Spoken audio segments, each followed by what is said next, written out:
안녕하십니까. 네, 오늘 이제 첫 시간은 첫 수업인데, 자, 일단 맨 먼저 볼 게 뭔가 하면, 지난 시간에 설명했겠지만은, 전체 9단을 먼저 봐보고, 그 다음에 구체적 내용 보겠습니다. 자, 일단 전체 내용을 먼저 보는데, 전체 이 표를 보시면 알겠지만, 부동산의 체계도가 있습니다. 물론 이제 우리 아마 지난 시간에 했겠지만, 가장 중요한 5개 파트가 있어요. 그건 나중에 다시 보시면, 될 겁니다. 자, 어쨌든 부동산 개론은 크게 3개 편이 있습니다. 1편이 총론이 있고, 2편이 강론, 그 다음에 3편이 뭐 있습니까? 감정평가가 있습니다. 물론, 이 가장 중요한 게 결국은 강론 파트가 가장 중요한 걸 알고 있을 거예요. 알고 있을 것이고, 그 다음에 앞에 있는 총론은, 최근에 봤듯이, 18회 때는 이제 우리 한 2개 나왔었고, 19회 때 3개, 20회 때 안 나왔습니다. 그 다음에 21회 때 3개 나왔었는데, 거의 1편은 거의 매년 한 3개 정도 시험 나온다 생각하시면 될 거예요. 자, 그 중에 특히 이제 우리 꼭 보실 게 크게 4개 테마가 있어요. 그 중에 첫 번째 부동산 개념, 그 다음에 두 번째 용어 정리, 세 번째 특징이 있고, 그 다음에 네 번째 속성이 있습니다.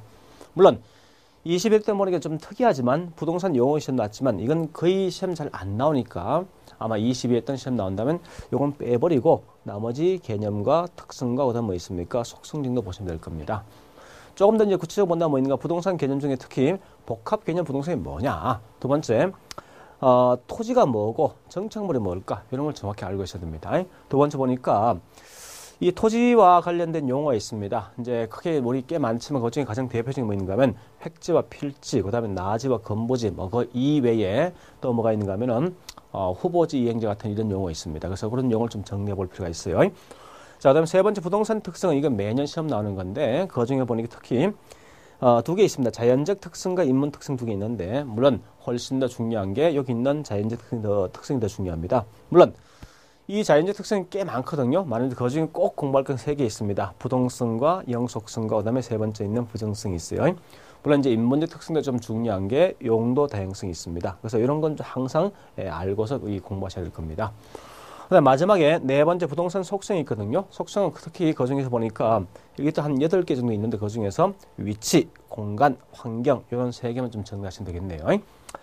자, 이제 문제는 이제 우리가 항상 반드시 개론강 공부하시면 꼭 기억할 게 이제 강론 파트 2편. 자, 물론 이 편은 이제 강론 파트 총 이게 뭐 8개 장 또는 9개 장이 있는데 그 중에 이제 꼭 공부할 게 크게 이제 4개 장이 있습니다. 첫 번째 수요 공급, 그 다음에 여기 있는 정책론, 그 다음에 투자론, 그 다음에 금융론. 결국 이 네 개가 가장 중요하다죠. 그래서 우리가 반드시 공부할 게 뭐 있는가 하면 이 개론과는 전에 앞에 이제 오리엔테이션 하면서 설명했지만 사실은 이 내용을 다 할 필요는 없습니다. 어차피 우리가 공부하실 때 만점 맞을 목적이 아니라 딱 60점. 그러니까 24개. 총 문제 40문제인데 그중에 24개 맞출 목적이다 보니까 이걸 다 하지 말고 맨 먼저 공부하실 게 뭐 앞에 있는 총론이니 또 3편은 뭐 있습니까? 감정평가 하지 말고 일단 가장 중요한 여기 2편은 뭐 강론 파트에 있는데 요 중에서 1장 그다음에 수요 공급 우리 보통 이제 경제편이라 쓰게 답니다. 그다음에 정책론, 그다음에 투자론, 그다음에 금융 이걸 제일 먼저 공부하시라고. 이 개론 과목 어떤 순서가 없다 사실은요. 어느 게 먼저 어느 게 뒤에 없으니까 일단 순서 생각하지 말고 이 네 개를 항상 먼저 공부하시는 게 훨씬 더 유리할 겁니다. 자, 조금 더 구체적으로 가볼게요. 첫 번째 수요 공급은 거의 매년 보니까 한 7개에서 8개 시험 나거든요. 그 중에 꼭 공부하실 게 뭐 있는 거 크게 보니까 한 7개 파트가 있습니다. 제일 먼저 첫 번째 수요 유량과 재량이 있을 것이고 두 번째 수요 공급에 대한 법칙이라든지 곡선이 있습니다. 그 다음에 세 번째 곡선 자체 이동과 곡선상의 이동이 있습니다. 네 번째 부동산 수요 공급 이 특성. 이 말은 뭔가 하면 일반 지하에 있는 수요 공급하고 좀 다르게 부동산 많이 갖고 있는 수요 공급에 대한 특성이 있거든요. 이런 걸 반드시 알고 있어야 돼요. 그 다음에 다섯 번째 균형 시장. 즉 수요와 공급이 등했을 때 이런 균형 가격과 양이 어떻게 변할 것인가. 이런 좀 판단해 보시고 그 다음에 탄력성도 최근에 보니까 매년 딱 2문제예요. 그러니까 2문제 나오니까 반드시 또 아셔야 되죠. 7번째 우리는 경기 변동도 꼭 기억하시기 바랍니다. 자, 그 다음에 이제 2장 보니까 시장론인데 보통 이제 시장론은 부동산 시장에 대한 특성, 효율 시장이 있습니다. 물론 이제 지대 입지가 이게 때에 따라 어떤 책은 보니까 2장이 들어갈 수도 있고 좀 다르게 뺄 수도 있습니다. 자, 그건 뭐 순서 관계 없으니까 특히 우리 좀 아실 건 지대라든지 입지론이 상당히 중요한 좀 아셔야 됩니다. 또 정책률을 보니까 매년 5개에서 겠는데 여기서 보통 이제 나올 게 매년 시사성 갖고 있는 문제, 좀 상식을 동반하는 문제 한두 개 나올 것이고 그 이외에 매년 보니까 꼭 나올 게 토지 정책, 그 다음에 외부 효과에 대한 설명, 또 외부 같이 나올 게 뭐 있는가 하면 지역주거제, 또 임대주택 정책이라든지 조세 정책이 있습니다. 이런 건 매년 시험 날에 꼭 숙지를 하셔야 돼요. 자, 그 다음에 투자. 우리 한번 생각해 보자고요. 부동산을 개발하는 목적이 뭐냐? 결국은 돈 벌 목적이죠. 돈을 번다. 이 말 뜻은 뭡니까? 한마디로 내가 이 건물 살까 말까, 투자할까 말까, 이게 제일 중요한 것 같아요. 그래서 앞에 우리 앞 시간에 오리엔테이션 하면서 설명했지만 사실은 가장 중요한 투자입니다. 그래서 이 투자가 매년 뭐 5개, 8개 정도 시험 나온다 생각하시면서 그 중에 뭐 거의 한 7개, 8개 보통 거의 나오거든요. 꼭 보실 건 이 총 6개 있습니다. 지렛대 효과라든지 위험이라든지 수익률이라든지 포트폴리오, 그다음에 화폐에 대한 시장 가치라든지 영업수지 계산이라든지 투자 분석 기법 같은 게 있습니다. 이런 반대 숙지하셔야 돼요. 그 다음에 이 5장도 금융론에 보니까 이제 한 6개에서 9개 나옵니다. 그 중에 꼭 보실 것은 저당 유동화, 그 다음에 저당 상환, 즉 돈 빌려서 돈을 갚는 방식이 있어요.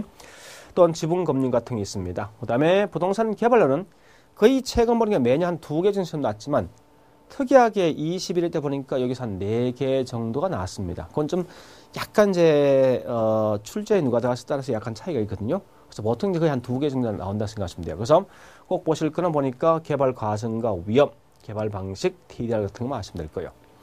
그 다음에 이제 마지막에 관리와 그 다음에 뭐 마케팅인데 거의 마케팅은 매년 이제 한 문제 시험 났었는데 최근 문제 약간 떨어지거든요. 그래서 거의 이제 관리는 거의 매년 시험 난다 생각하시고, 그래서 이런 쪽에 공부하시면 되겠죠. 예, 감정평가는 매년 출제할 수 있는 문항수 총 6개인데 21일 좀 특이했는데 왜냐하면 꼭 나와야 될 파트에서 약간 좀 떨어지고 좀 잘 안 나올 거야 예상되고 있는 그런 쪽이 나왔던 게 좀 특이한 어떤 특성이 있었는데, 그러나 우리 항상 기본적 공부는요, 매년 스캔 하면 꼭 하실 거 뭐 있냐? 일단 이 평가 다 하지 말고 제일 중요한 뭐가 중요하면 여기 있는 보니까 4번에 있는 지역 분석과 계열 분석 이거 꼭 하셔야 됩니다. 이거 매년 시험 나거든요. 그다음에 가격 재원칙이 매년 시험 나오고, 감정평가 3방식이 있습니다. 그 중에 원가 방식 한 문제, 비교 방식 한 문제, 수익 방식 한 문제 여행.